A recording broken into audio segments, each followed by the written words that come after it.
Assalamualaikum warahmatullahi wabarakatuh. Nama saya Ilyas. Saya dari Perbankan Syariah 1. Saya akan menjelaskan tentang isi tugas dari manajemen investasi, yaitu tentang pembentukan program investasi. Penyusunan perencanaan program.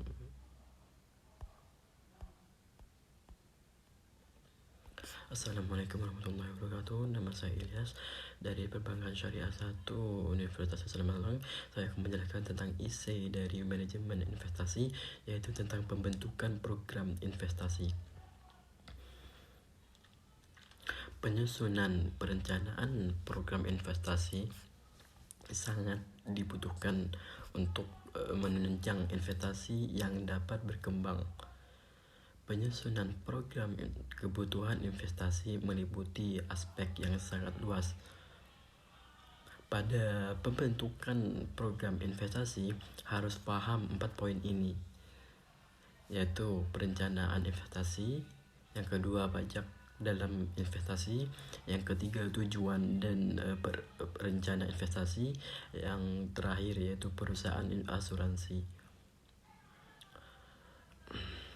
Pembahasan yang pertama yaitu tentang perencanaan investasi. Perencanaan investasi merupakan bagian dari perencanaan keuangan pribadi, seperti mencocokkan antara tujuan keuangan dan sumber daya keuangan yang dimiliki. Bagaimana menentukan perencanaan investasi yang baik? Yaitu menentukan sasaran yang ingin dicapai. Yang kedua, menyelaraskan rencana investasi dengan perkembangan ekonomi yang ada pada saat ini. Yang terakhir yaitu inventarisasi jenis surat berharga yang ditawarkan dan menentukan anggaran investasi.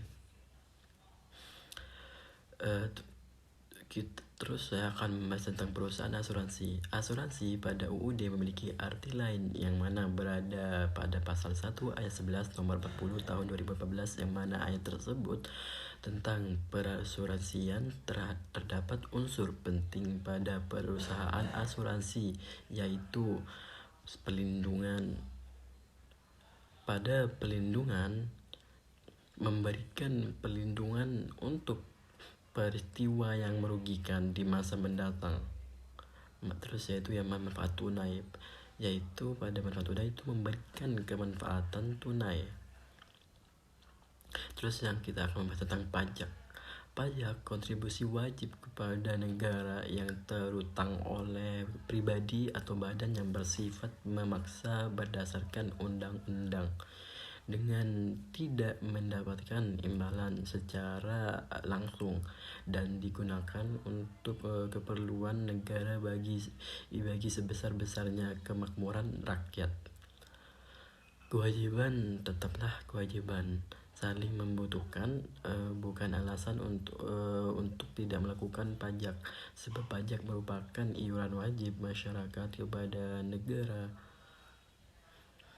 Yaitu pada pajak ada pajak penghasilan.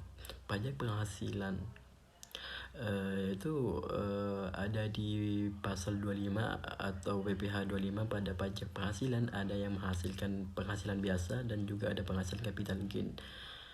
Pajak penghasilan biasa yaitu keuntungan dari sebuah penjualan atau sebuah pertukaran pada aset modal. Terus pada pajak penghasilan capital gain yaitu keuntungan yang didapatkan pemilik saham dari penjual saham yang dilakukan ketika harga jual lebih besar dari harga beli yang berlaku pada sebelumnya. Terus pajak dan investasi. Pengaruh pajak terhadap investasi saat ini cukup besar. Hal ini karena pajak menjadi pertimbangan utama investor untuk menentukan apakah mereka akan melakukan investasi di suatu negara atau tidak. Terus yang terakhir yaitu tentang tujuan dan rencana investasi. Pada poin ini, tujuan investasi itu ada mendapatkan kehidupan yang lebih layak untuk masa mendatang, dan mengurangi tekanan inflasi. Terus dorongan untuk menghemat pajak. Pada rencana investasi harus memiliki 5 hal yang harusnya dilaksanakan, yaitu apa tujuan keuanganmu. Itu yang pertama ya.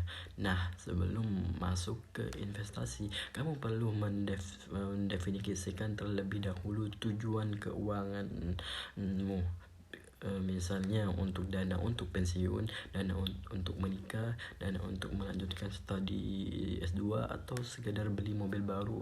Setelah kamu mengerti tujuan kamu, maka kamu harus bisa menentukan apakah rencana investasi kamu itu untuk proteksi atas inflasi, pendapatan tambahan, atau pertumbuhan kekayaan. Terus yang kedua itu berapa banyak yang dapat kamu alokasikan. Nah, di sini intinya harus menyesuaikan keadaan ekonomi kita dalam berinvestasi dengan mengalokasikannya sebijak mungkin. Terus yang ketiga itu kapan kamu membentuknya, pembentukannya, yaitu dari tujuan keuangan kamu bisa mengatur jangka waktu investasi kamu. Itu ada 3, yaitu jangka pendek, jangka menengah, dan jangka panjang. Terus yang terakhir, yang keempat, yaitu berapa besar yang dapat kamu ambil. Tiap orang punya toleransi risiko dan selera risiko yang berbeda. Jadi ada orang yang sengaja mencari resiko karena menyukai tantangan dan mengharapkan hasil yang besar.